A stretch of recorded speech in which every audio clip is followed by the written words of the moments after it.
2020 का विधानसभा चुनाव और उसके ठीक पहले आप अगर देखिए तो पिछले इतिहास को दोहराते हुए एक तरफ जहां 2005 की बात कर लें, 2005 के जब दूसरे सेशन में बिहार में विधानसभा के चुनाव हुए, तब से लेकर के 2019 के लोकसभा चुनाव तक या उसके पहले 2013 में भारतीय जनता पार्टी से अलग होने के बाद 2015 में महागठबंधन के तहत चुनाव लड़ा विधानसभा का नीतीश कुमार ने, और उस समय भी नीतीश कुमार की नीतियां ही चलती रही थी। आपको बता दें कि इस पूरे माहौल को अगर देखा जाए तो कहीं ना कहीं नीतीश कुमार हमेशा से आगे रहे हैं और भारतीय जनता पार्टी को उन्होंने अपने शर्त पे राजनीति करने और अपने साथ रहने के लिए मजबूर किया है। लेकिन अचानक से ये सब कुछ बदला हुआ नज़र आ रहा है और नीतीश भाजपा के बीच पावर गेम शुरू हो गया है। और ये पावर गेम कहीं ना कहीं जहां एक तरफ नीतीश कुमार, भारतीय जनता पार्टी और एनडीए के बाकी के सदस्य जो बिहार में एनडीए सरकार का हिस्सा है, उन पर और बिहार के लोगों पर भारी पड़ने वाला है। भोरे भोर में हम आपको ये बताने की कोशिश कर रहे हैं, जो आंकड़ों के हिसाब से देखने को मिल रहा है कि एक तरफ जहां 5 राज्यों के चुनाव परिणाम कल आने हैं, उसके ठीक पहले जो चीज़ें सामने आ रही हैं, क्योंकि चर्चा होनी चाहिए थी इन 5 राज्यों के चुनाव की, वहाँ चल रही राजनीति की और वहाँ की गतिविधियों की, जो एग्जिट पोल आए हैं उसकी। लेकिन सबसे ज़्यादा अगर चर्चा किसी बात की है तो वो ये है कि जदयू भारतीय जनता पार्टी के नेताओं को अपने पाले में ला रहा है और भारतीय जनता पार्टी ये कह रही है कि आप 5 अगर आप हमारे दल से ले आएंगे तो हम 50 ले आएंगे। लेकिन इसकी शुरुआत कहाँ से हुई? आपको पता है कि अरुणाचल प्रदेश में जिस तरह से भारतीय जनता पार्टी ने जदयू के विधायकों को अपने पाले में कर लिया, उस समय Bharatiya Janata party upper hand में थी और नीतीश कुमार कुछ भी नहीं बोल पाए। हालांकि 2020 में जिस तरह से नीतीश कुमार को मुंह की खानी पड़ी, पहली बार वो सबसे फिसड्डी पार्टी होकर के तीसरे नंबर पर आ गए, जबकि 2015 में भी ऐसी बुरी स्थिति उनकी नहीं हुई थी। लालू प्रसाद के साथ चुनाव लड़कर के वो दूसरे नंबर की पार्टी थे और 2020 में लालू प्रसाद का साथ छोड़ने के बाद भाजपा, जिसके साथ लंबे समय तक उनका अनुभव रहा है सत्ता में बैठे रहने का, सत्ता का साथ जुड़ा रहा है दोनों का, उसी पार्टी के तहत जिस तरह की चीज़ें सामने आई और एनडीए के कहा तो ये नीतीश कुमार ने कि कौन दोस्त था कौन दुश्मन था पता नहीं चला, और नीतीश कुमार तीसरे नंबर की पार्टी बन गए और अब जंग लड़ रहे हैं। आपको बता दें कि भारतीय जनता पार्टी ने जैसे ही ये बातें जदयू के तरफ से आई कि वो अगर ऐसा सोचते हैं तो ये गलत है, क्योंकि एक साथ रह करके इस तरह की बातें और एक दूसरे के सदस्यों को, एक दूसरे के नेताओं को सेंधमारी नहीं करनी चाहिए। लेकिन ये काम तो भारतीय जनता पार्टी शुरू कर चुकी थी। संजय सिंह, जो कि पहले पार्टी के मुख्य प्रवक्ता हुआ करते थे, एमएलसी भी हैं, उन्होंने साफ तरीके से कहा कि ये शुरुआत तो भारतीय जनता पार्टी ने किया था हमारे विधायकों को अरुणाचल में अपने पाले में करके।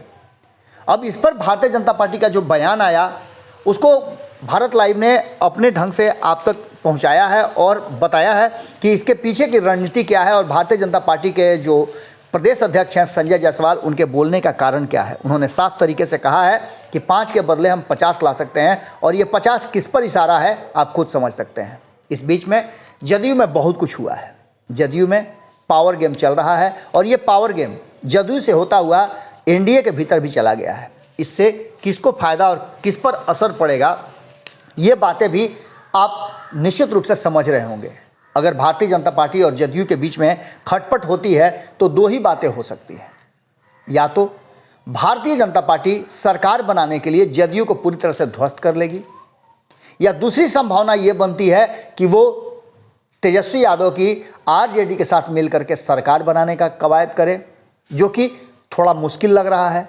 और तीसरी सबसे महत्वपूर्ण जो बात है वो ये है कि नीतीश कुमार भारतीय जनता पार्टी को कहीं ना कहीं कड़ी टक्कर देते हुए वो महागठबंधन का हिस्सा एक बार फिर से बन जाए और सरकार चलाएं। लेकिन इसमें भी तेजस्वी यादव की शर्तें नीतीश कुमार को मंजूर नहीं हैं। लेकिन अगर सत्ता की बात हो तो तेजस्वी यादव भी कहीं ना कहीं समझौता करने के लिए तैयार हो सकते हैं।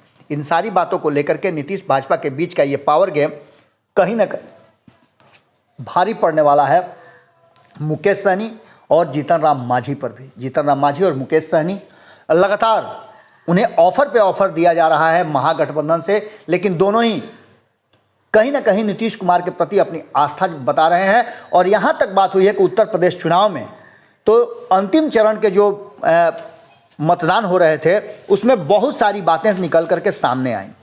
साफ तौर पे अंतिम चरण के चुनाव के जो मतदान हो रहे थे उसमें साफ नज़र आया कि कहीं ना कहीं जो मतदान का प्रतिशत कम हुआ है, लेकिन उसके साथ साथ जो पहले दूसरे चरण के मतदान हुए थे उसके बाद जो स्थितियां सामने आई हैं उसमें एक बात तो तय नज़र आ रही थी कि उत्तर प्रदेश की जनता ने, और उत्तर प्रदेश ही क्यों, इस देश के 5 राज्यों में हो रहे चुनाव में जो अंतिम चरण के मतदान चल रहे थे या कई राज्यों में 1 चरण या 2 चरण में जहां मतदान थे वहां भी लोगों ने पूरी तरह से उत्साह नहीं दिखाया है। और इसका असर कहीं ना कहीं सत्ता में बैठी पार्टियों के लिए मुश्किल भरा हो सकता है। आपको बता दें कि इन सारी बातों को लेकर के जिस तरह की चर्चाएं चल रही हैं उसने साफ स्पष्ट कर दिया है कि पूरी तरह से जो बातें हैं उत्तर प्रदेश में वो कहीं ना कहीं परिणाम बदल सकता है। और जो एग्जिट पोल आए हैं उसमें अंतर आ सकता है। एग्जिट पोल के हिसाब से अगर देखा जाए तो अंतिम चरण में जो मतदान हुए हैं उत्तर प्रदेश में उसमें वोटिंग प्रतिशत काफ़ी कम हुआ है। बाद के 3 चरणों में वोटिंग प्रतिशत काफ़ी कम हुआ है और ये दिखा रहा है कि भारतीय जनता पार्टी को, खास करके जो बिहार से सटे हुए राज्य हैं और विपक्ष जो लगातार अखिलेश यादव के पक्ष में खड़ा नज़र आया, वहीं दूसरी तरफ नीतीश कुमार और वीआईपी यानी मुकेश सहनी की पार्टी एक दूसरे का समर्थन करती नजर आई। वहीं पूर्वांचल में कम संख्या में मतदाताओं का वोट डालने आना यह बात की तरफ इशारा करता है कि भारतीय जनता पार्टी को मुश्किलें हो सकती हैं।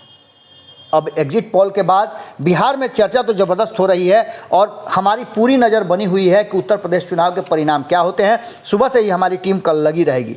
लेकिन इन सारी बातों के बीच पहले और दूसरे चरण में जाट और मुस्लिम मतदाताओं की संख्या अच्छी थी। यहाँ वोटिंग प्रतिशत भी ठीक ठाक रहा है। आपको बता दें कि इस बात को लेकर के कि जाट समुदाय की संख्या बहुत होने के कारण वोट कहीं ना कहीं ठीक ठाक रहा। और दिल्ली बॉर्डर पर 1 साल तक चले किसान आंदोलन को लेकर के भी कहा जा रहा है कि वोट प्रतिशत पहले दूसरे राउंड में बढ़ना कहीं ना कहीं या ठीक ठाक रहना इस बात की तरफ इशारा कर रहा है कि भारतीय जनता पार्टी को मुश्किलें हो सकती हैं। वहीं आपको बता दें कि उत्तर प्रदेश में जाट की संख्या बड़ी है। उसके साथ ही जो 15% या 16% जो वोटर हैं मुस्लिम समाज से, उनकी सहभागिता भी अच्छी खासी रही है। आपको बता दें कि योगी सरकार फिर से न बने इसके लिए उन्होंने वोट किया है, जैसा कि ट्रेंड चलता आ रहा है। दूसरे चरण में अधिक मतदान का प्रतिशत होना मुस्लिम की सहभागिता थी। इसका योगदान इस चरण में पड़े कुल वोटों के 38% था।